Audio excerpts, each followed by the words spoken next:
Good evening and welcome back everybody to episode 42 of Quickfire Crypto, where we keep you informed on a bi-daily basis. If you are interested in keeping up to date on all things crypto, then subscribe to the channel. We put out a new video every 12 hours.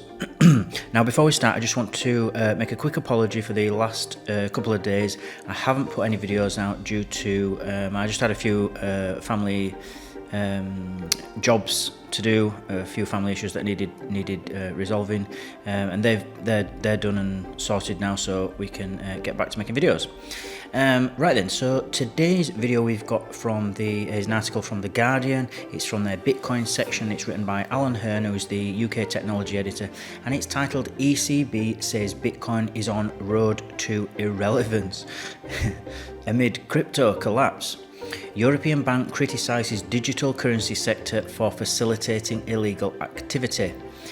So this looks like it's going to be another article written by the ECB. Not this particular article here, but we're talking about an article that they have written, basically saying that Bitcoin and crypto is for criminals only, and it's only operated by criminals. Well, I use Bitcoin all the time, and I'm not a criminal, so it's already wrong. The value of the virtual currency has plummeted from a peak of almost $70,000 to a low of $16,000 since the collapse of crypto exchange FTX. The European Central Bank says Bitcoin is on an artificially induced last gap before the road to irrelevance, in a scathing intervention arguing against giving regulatory legitimacy to the cryptocurrency. In a strongly worded blog post, senior European Central Bank staffers Ulrich Beinzeil and Jürgen Schaff criticised Bitcoin for being a hotbed of illegal transactions that brings reputational risk for any bank that gets involved with the sector. Now, these guys issue the euro, so they're responsible for issuing the euro and for interest rates within the EU zone, and I can tell you that cash is being used for drug deals, for criminals. Criminals use cash all the time because there's no trace of it, and it's perfect for what they need. And so it's not just Bitcoin. Criminals will use whatever is the latest technology that will get them an advantage over the authorities, and so it's just not true that Bitcoin and crypto are used is this sort of hotbed of illegal transactions, as they like to say. And if it is, it's no more so than cash, or no more so than the euro. Do you think that criminals and people who are getting done for financial fraud are not embezzling euros and laundering dollars and pounds? Of course they are. It's a silly thing to say, in my opinion. The value of the digital currency has plummeted from a peak of almost $70,000 to a low of $16,000 since the collapse of the crypto exchange FTX, before stabilising at about $20,000. But the ECB authors say even this stabilisation is likely to be false, an artefact of market manipulation rather than genuine demand. Big Bitcoin investors have the strongest incentives to keep the euphoria going, they wrote. The manipulations by individual exchanges or stablecoin providers during the first waves are well documented, but less so the stabilising factors after the supposed bursting of the bubble in spring. The issue again is that when we talk about price, they are saying that this is sort of Bitcoin's last stand. So it's had its highest. Its high was at $69,000, or they're saying $70,000, and then it's had its peak, and that's it now. It's dead. That was the last. We're going to hear of it. That's the highest it's ever going to go, and it's just now on its way. It's on a slow decline to irrelevance, as they put it. But the problem is that nobody knows the future when it comes to price. Nobody. Not the ECB, not me, not the best trader in the world.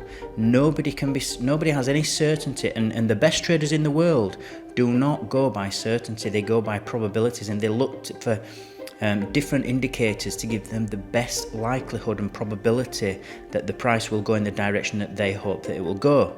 So much so that it persuades them enough for them to put to risk some of their own capital in order to try and make some money from it. So the ECB doesn't know what Bitcoin's going to do. They have no idea, because nobody does. Nobody can see into the future.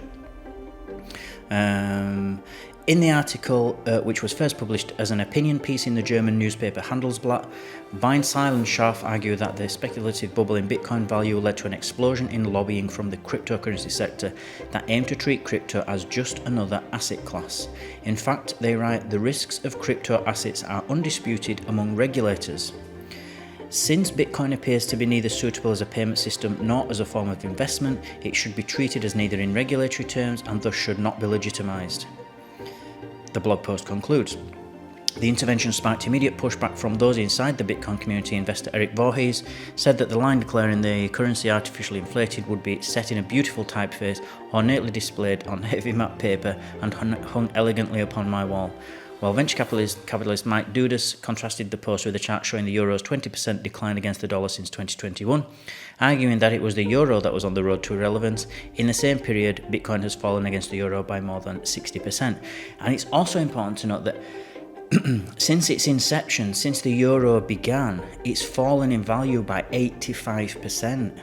So, as sort of Mark Dudas is saying here, it's actually the euro, that fiat, the government currencies, these are the ones that are becoming irrelevant. Crypto is now the up-and-coming thing. Crypto is now giving them competition, and they do not like it. They loved having a monopoly. They've had a monopoly for hundreds of years, if not thousands of years, and they've never had any competition. The only competition any government has is another government from another country, and as long as they get on, it doesn't matter. They still have a monopoly within their own country, a national monopoly. There is no competition. Well, now there is. Now Bitcoin's here. Now other cryptocurrencies are here, and they're not. The genie's out of the bottle now. There's no way to get this back in the box. Even if the government wanted to, they can't reverse time. They can't put this back in the box. It's out now. The only in my opinion, the best thing that they could do is come up with crypto-friendly laws, embrace it, and leap over everybody else in terms of regulation and prosper with it as Bitcoin and crypto continue to grow. They've done nothing but grow over the years. So this article couldn't be more false, in my opinion. It is one of the strongest interventions yet against Bitcoin and by extension the wider cryptocurrency sector by a leading regulator after FTX's spectacular failure. Authorities around the world have questioned whether light touch regulation of the cryptocurrency sector could be causing real harm to consumers inside the EU. The Markets in Crypto Assets Regulation, MiCA, is one attempt to impose stricter requirements on the sector. The rules, which are likely to be voted into law in February, will impose new consumer protection requirements on EU-based crypto companies. So there we are, guys. Another Bitcoin bashing by the ECB. For me, this just comes through as their fear and not wanting that competition to continue, and they're doing anything in their power to persuade people that it's not up to the task, and that it's rubbish, and that it's expensive, and that it's cumbersome, and that's just not true. It's fast, it's global, it's immutable, it's uncensorable, it's unstoppable. So that's what I've got for you today, guys. Remember, everybody, to subscribe to the channel, join our team. We will keep you updated on all things crypto every 12 hours. Smash the like button if you feel you got value from this video, and I'll see you all in 12 hours.